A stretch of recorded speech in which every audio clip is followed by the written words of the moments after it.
آخری یعنی حضرت محمد صلی اللہ علیہ وسلم کا حوالہ دے کر فتح کی دعائیں کرتے تھے۔ اب اور تم ہمیں مبعوث ہونے والے نبی اور اس کے صفات کے متعلق بتلاتے رہتے تھے۔ سلام بن مستقم کہنے لگا کہ ہمارے پاس تو کوئی ایسی چیز نہیں آئی کہ جسے ہم پہچانتے ہوں، وہ کون سی چیز ہے جس کے متعلق ہم تمہیں بتلاتے تھے؟ تو اللہ تعالیٰ نے یہ آیت نازل فرما دی، یعنی آیت نمبر 89، کہ رسول اللہ صلی اللہ علیہ وسلم شرف و عظمت اور فضل و کمال کی سب سے بلند چوٹی پر جلوہ فگن تھے، اور امانت اور صادق اور صفا اور جملہ امور خیر میں آپ صلی اللہ علیہ وسلم کا وہ امتیازی مقام تھا کہ آپ صلی اللہ علیہ وسلم کے دشمنوں کو بھی آپ کی یکتائی انفرادیت پر کبھی شک نہ گزرا۔ آپ کی زبان سے جو بات نکلی دشمنوں کو یقین ہو گیا کہ وہ سچی ہے اور ہو کر رہے گی۔ واقعات اس کی شہادت دیتے ہیں کہ ایک بار قریش کے ایسے 3 آدمی اکٹھے ہوئے جن میں سے ہر ایک نے اپنے بقیہ 2 ساتھیوں سے چھپ چھپا کر تنہا قرآن مجید سنا، لیکن بعد میں ہر ایک کا راز دوسرے پر فاش ہو گیا۔ ان تینوں میں سے ایک ابو جہل بھی تھا۔ تینوں اکٹھے ہوئے تو ایک نے ابو جہل سے دریافت کیا کہ بتاؤ، تم نے جو کچھ محمد صلی اللہ علیہ وسلم سے سنا ہے اس کے بارے میں تمہاری رائے کیا ہے؟ ابو جہل نے کہا کہ میں نے کیا سنا ہے، بات دراصل یہ ہے کہ ہم نے اور بنو عبد مناف نے شرف و عظمت میں ایک دوسرے کا مقابلہ کیا۔ انہوں نے غربا مساکین کو کھلایا تو ہم نے بھی کھانا کھلایا، انہوں نے داد و دہش میں سواریاں عطا کی تو ہم نے بھی دیں، انہوں نے لوگوں کو عطیات سے نوازا تو ہم نے بھی ایسا کیا، یہاں تک کہ جب ہم اور وہ ایک دوسرے کے ہم پلہ ہو گئے اور ہماری اور ان کی حیثیت رئیس کے 2 مد مقابل گھوڑوں کی ہو گئی۔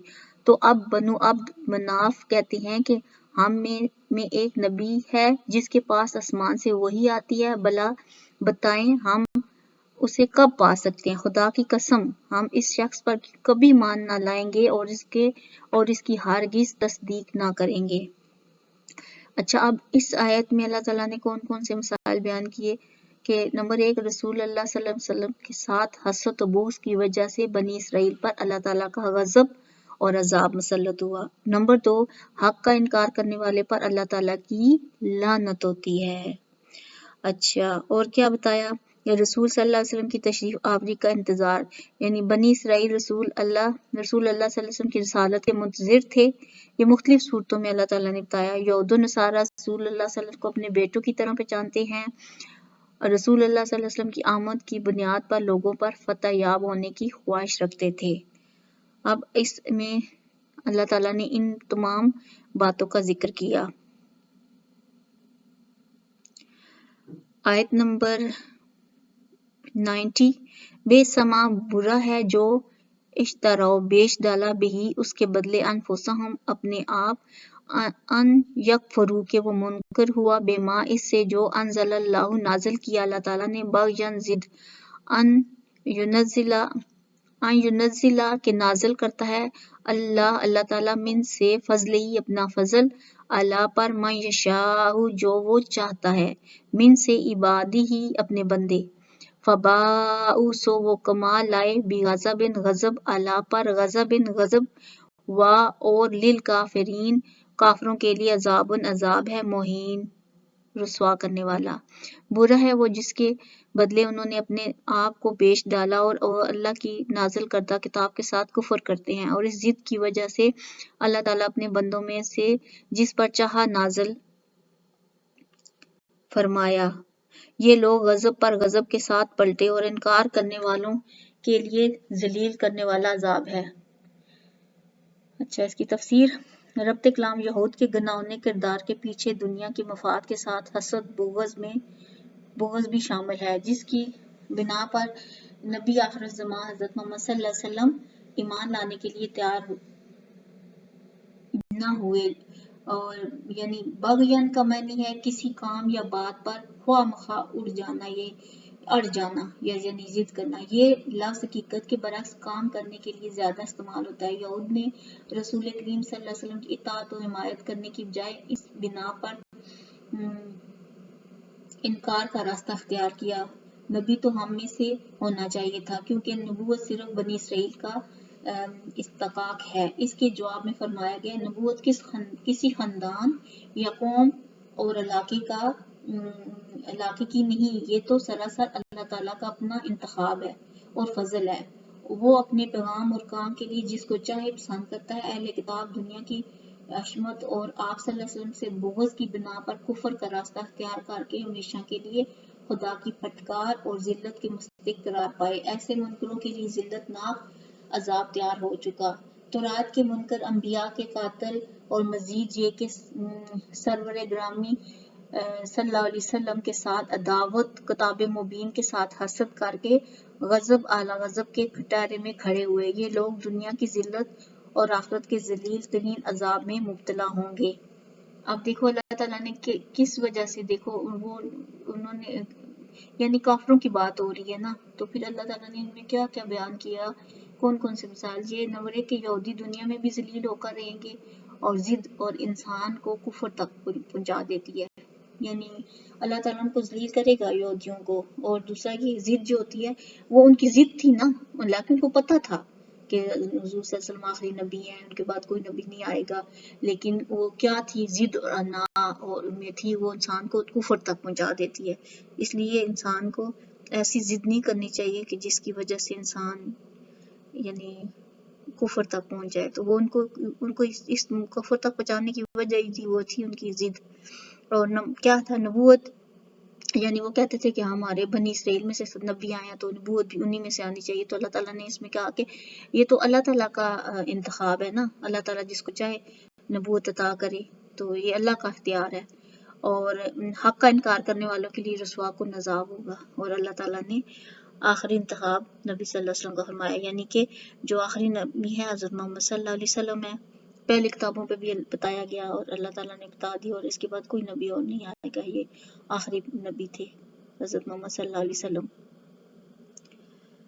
اور آیت نمبر 91، وَإِذَا اور جب قیل کہا جاتا ہے لہم انہیں آمنو تم ایمان لاؤ بما اس پر جو انزل اللہ نازل کیا اللہ تعالیٰ نے، قالو وہ کہتے ہیں نؤمنو ہم ایمان لائے ہیں بما اس پر انزلہ جو نازل کیا گیا علینا ہم پر، وَيَكْفُرُونَ اور انکار کرتے ہیں بما اس سے جو وراءہ اس کے علاوہ، وَهُوَ حالانکہ وہ الحق حق ہے، مصدقاً تصدیق کرنے والا، لما اس کی جو معاہم ان کے پاس ہے. کل کہہ دو فلیما سو کیوں تقتلون قتل کرتے رہے انبیاء اللہ کے نبی یا اللہ کے انبیاء کو، من قبل اس سے پہلے، ان اگر تم مؤمنین مومن ہو.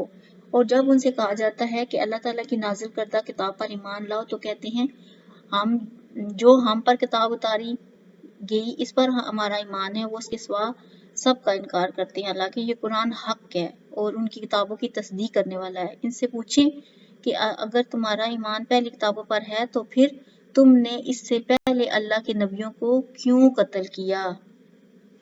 تفسیر ربط کلام اہل کتاب اپنے گھنونے کردار اور بغض کو چھپانے کے لیے یہ بہانہ بناتے ہیں کہ ہم اسی بات کو مانیں گے جو ہم پر نازل ہوئی. اس کا جواب یہ دیا گیا کہ پھر تم نے پہلے انبیاء کو کیوں قتل کیا تھا، یعنی جب اگر تم آتے ہو کہ تم نے پہلے انبیاء کو کیوں قتل کیا تھا. یہودیوں کو جب بھی دعوت دی گئی اس کتاب پر ایمان لاؤ جو اللہ تعالیٰ نے حضرت محمد صلی اللہ علیہ وسلم پر نازل فرمائی، تو انہوں نے مذہبی اور خود ساختہ علمی مقام کی بنا پر اعلان کیا کہ ہم تو تورات کے سوا ہر چیز کا انکار کرتے رہیں گے، بے شک اس میں ہماری تائید ہی کیوں نہ پائی جاتی ہو. اس انکار پر ان سے پوچھا جا رہا ہے کہ اگر تم تورات پر ایمان رکھتے ہو تو تمہیں ان سوالات کا جواب دینا چاہیے، کیونکہ یہ باتیں تو سراسر تمہارے عقیدے کے مطابق اور تورات میں پائی جاتی ہیں، اور ان سے انحراف کا تمہارے پاس کیا جواز ہے. یعنی کہ اللہ تعالیٰ نے تورات میں بھی بتایا جو سب باتوں کا، حضرت محمد صلی اللہ علیہ وسلم کے آخری نبی ہیں. تو پھر ان سے جب پوچھا گیا تو پھر یعنی یہ تمہاری کتاب میں بھی ہیں، پائی جاتی ہے، اور ان سے تم انحراف کا تمہارے پاس کیا جواز ہے. جس بات میں تمہاری تائید ہوتی ہے اس کا انکار کا کیا جواز ہے. تم نے انبیاء کرام کو کیوں قتل کیا، یعنی اس تورات میں بھی تھا کہ انبیاء کرام کو قتل کیوں کیا، اس میں بھی تھا کہ قتل نہ کرو. تو جبکہ وہ تمام کے تمام بنی اسرائیل میں سے تھے جب موسیٰ علیہ السلام کی 40 دن کی غیر حاضری میں بچڑے کی پرستش کیوں کی؟ جب موسیٰ علیہ السلام 40 دنوں کے لیے گئے تھے، اللہ تعالیٰ نے ان کو بلایا تھا، تو پھر پیچھے سے بچڑے کی پوجا کیوں کی تھی، پرستش کیوں کی تھی؟ اب تک گائے پرستی کے کیونکہ قائل ہو جبکہ تورات میں واضح طور پر گائے پرستی سے منع کیا گیا ہے۔ دراصل تم حقیقی ایمان سے تہی دامن ہو چکے ہو اور تم نے باطل نظریات کو ایمان کا درجہ دے دیا ہے جس میں گائے پرستی کا گھٹیا عقیدہ بھی شامل ہے، حالانکہ شرک تمام گناہوں کا منبع اور سب سے بڑا ظلم ہے۔ اللہ سے دعا ہے کہ اللہ تعالیٰ ہمیں ہر شرک سے بچائے رکھے۔ تو کیا کہا ہے، کس چیز جو شرک ہوتا ہے تمام گناہوں کا یعنی ایک قسم کی جڑ ہے اور سب سے بڑا ظلم ہے۔ اللہ تعالیٰ نے قرآن مجید میں فرمایا یعنی سورۃ لقمان کی آیت نمبر 13 میں فرمایا، اور جب لقمان اپنے بیٹے کو نصیحت کر رہا تھا کہ پیارے بیٹے اللہ کے ساتھ کسی کو شریک نہ بنانا کیونکہ شرک بہت بڑا ظلم ہے۔ حدیث شرک کے بارے میں ہے کہ مسند احمد کی حدیث میں آتا ہے کہ حضرت عبداللہ بن مسعود رضی اللہ تعالیٰ عنہ بیان کرتے ہیں کہ رسول اللہ صلی اللہ علیہ وسلم نے فرمایا، قیامت کے دن سخت ترین عذاب اسی شخص کو ہوگا جس کو نبی نے قتل کیا یا اس نے نبی کو قتل کیا، اور گمراہ امام اور تصویریں بنانے والے کو عذاب ہوگا۔ دیکھیں اپنے آپ کو چیک کریں کہ ہم کون سے کدھر کہاں کھڑے ہیں ہم۔ اب اس آیت میں اللہ تعالیٰ نے کیا مثال بیان کی، یہودی تورات، قرآن اور کسی آسمانی کتاب کو نہیں مانتے، وہ صرف اپنے خود ساختہ نظریات کو مانتے ہیں، یعنی وہ اپنی مرضی کرتے ہیں، اپنی مرضی سے کام کرتے ہیں، جو ان کا دل میں ہوتا ہے، جو انہیں پسند ہوتا ہے وہ کرتے ہیں، جو نہیں پسند ہوتا چھوڑ دیتے ہیں۔ اور نمبر 2، قرآن مجید پہلی کتاب کی تصدیق کرتا ہے، یعنی جو تورات، زبور، انجیل ہے اس کی بھی بتاتا ہے، تصدیق کرتا ہے، اور یہ کہ گائے پرستی شرک اور ظلم ہے۔ اچھا، اب مختلف صورتوں میں بتایا گیا کہ یہود انبیاء کے قاتل ہیں، جو تھے انبیاء کے قاتل ہیں۔ فرعون نے موسیٰ علیہ السلام کو قتل کی دھمکی دی، اور یہودیوں نے عیسیٰ علیہ السلام کو پھانسی چڑھانے کی کوشش کی، کفار نے رسول اللہ صلی اللہ علیہ وسلم کو قتل کرنے کی سازش کی۔ بنی اسرائیل کے بچڑے کا انجام، بچڑا کس نے بنایا، بچڑا کس چیز سے بنایا گیا، بچڑا آواز نکالتا تھا، بچڑے کا انجام کیا ہوا، بچڑا پوجنے والوں پر اللہ کی لعنت برستی ہے۔ آیت نمبر 91 ہم نے پڑھی اور آیت نمبر 92۔ وَلَقَدْ اور البتہ جاءکم تمہارے پاس موسیٰ علیہ السلام آئے، موسیٰ علیہ السلام بالبینات کھلی نشانیاں، ثم پھر اتخذتم تم نے بنا لیا العجل بچڑا، من بعد اس کے بعد وانتم اور تم ظالم ہو۔ تمہارے پاس موسیٰ علیہ السلام واضح دلائل لے کر آئے لیکن تم نے ان کی غیر حاضری میں بچڑے کی پوجا کی اور تم زیادتی کرنے والے ہو۔ یعنی کہ وہ کیا کرتے تھے کہ یعنی جب موسیٰ علیہ السلام چلے گئے تھے 40 دنوں کے لیے تو انہوں نے پیچھے سے بچڑے کی پوجا کرنے شروع کر دی، اور وہ کیا کرتے تھے، اور تم زیادتی کرنے والے ہو۔ اس آیت میں یہی بتایا گیا کہ انہوں نے پیچھے سے بچڑے کی پوجا کی اور وہ کیا کرتے تھے، زیادتی کرنے والے تھے۔ آج کے لیے اتنا ہی کافی ہے۔ اللہ تعالیٰ سے دعا ہے کہ اللہ تعالیٰ مجھے آپ کو کل امت مسلمانوں کو اس قرآن کو سمجھنے، پڑھنے، عمل کرنے کی توفیق عطا فرمائے، اور نسل در نسل تا قیامت جو چلے اللہ اس کو قرآن کے ساتھ جوڑے رکھے، اور کل امت مسلمانوں کا خاتمہ ایمان بالخیر پر ہو، اور اللہ تعالیٰ ہمیں اس پر ثابت قدم رکھے۔ سبحانک اللہم و بحمدک، اشہد ان لا الہ الا انت، استغفرک و اتوب الیک۔ السلام علیکم ورحمۃ اللہ وبرکاتہ۔